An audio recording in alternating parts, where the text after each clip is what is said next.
was not any accident. That was arson.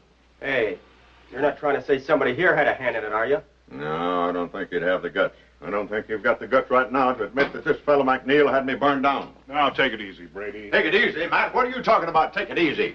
Didn't we agree to stick together? Well, I stuck. Whose house got burned down? Mine. Whose barn went up in smoke? Mine. Whose livestock burned up? Mine. No, I'm taking what I got and clearing out. But I thought we all had a clear title here. Then this fellow McNeil stepped in, took over half the valley. Well, I don't know what you're arguing about. I haven't got anything to claim. Well, this is a matter that the courts are going to have to decide. And I say we hold the land any way we have to. I don't know about you, but I have over 1,000 rounds of ammunition, and I promise you this. The first McNeil man that steps on my land stays there. Permanent. Now, just a minute, gentlemen, please. If McNeil wants to fight us with the law, we'll use the law, too. If he comes at us with guns, we'll defend ourselves. Make no mistake about that. But the important thing is, are we still going to stick together? Johnson, how about you? I just don't know, Mr. Holmes. I'd sure hate to go up against the law. That is, if McNeil's title is really good. What do you say, John? I got 4 kids, Matt, and, well, I have to think it over. Mr. Hanson, what do you say?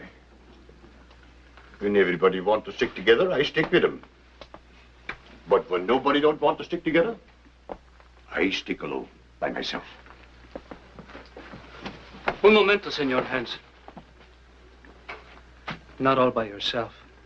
I am your friend. I stick too in my family. Con permiso.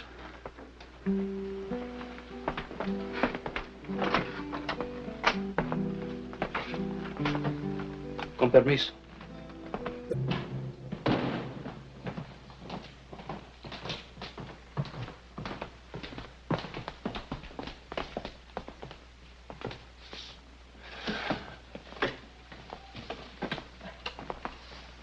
Hey, that's quite a layout.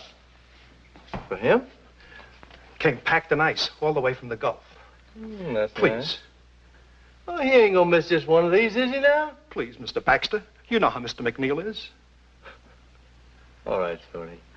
Anything for you. Thank you. Now, you just get me some whiskey, will you? Coming right up, Mr. Baxter. Here. Drink hearty. I will. Johnny! Yes, Mr. Baxter. Johnny Crail come in yet? Yeah, he just got in. He's up there now.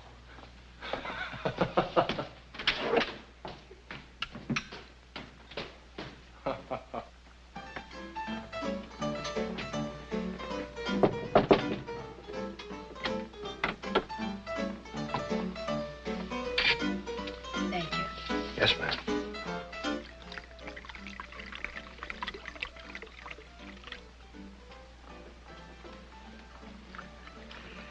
Well, an event like this calls for a toast. Will you join us, Johnny? Anything calls for a toast. Well, have you any particular toast in mind, Johnny? I do. Let's drink to Johnny and the success of his mission. Very good.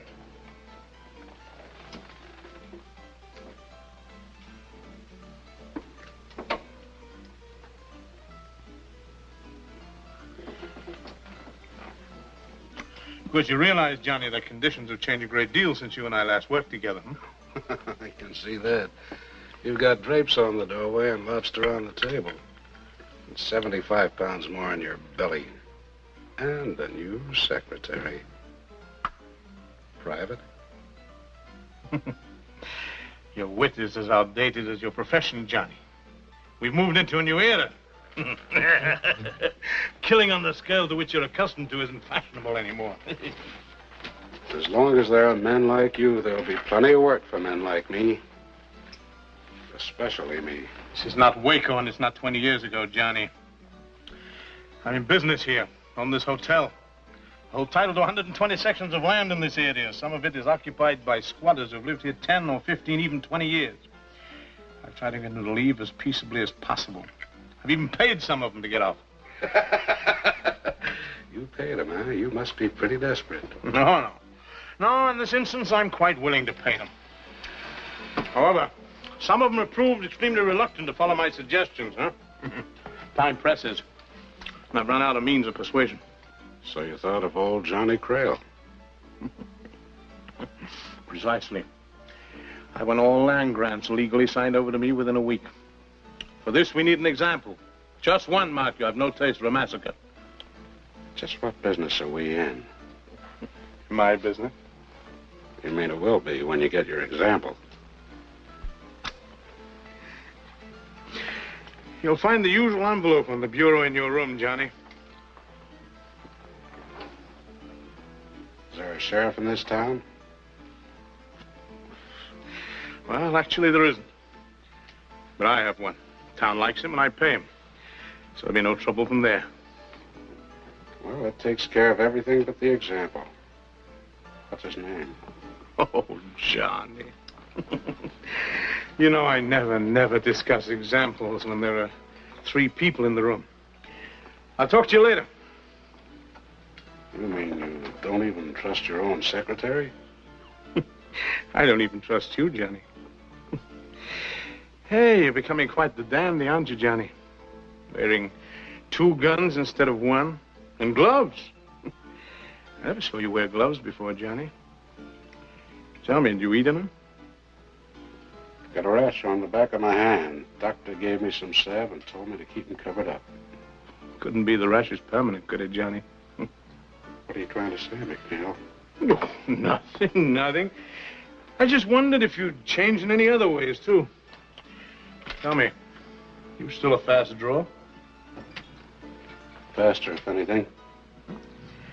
Show me, Johnny. Let me see you draw.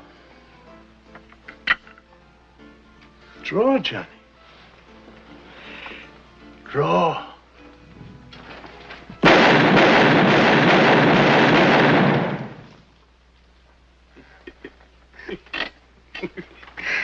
You're always a right-handed gun. What happened, Johnny?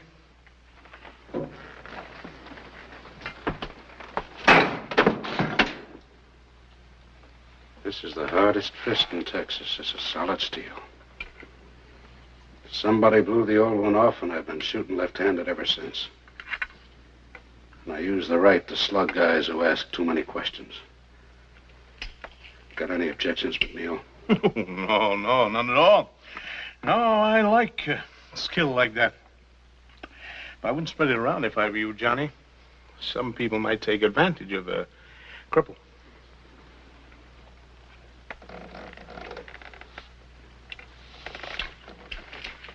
If I've got any letters to write, you mind if I borrow your secretary, McNeil? I keep her occupied 24 hours a day. Yeah, huh? Make sure he pays you overtime, man.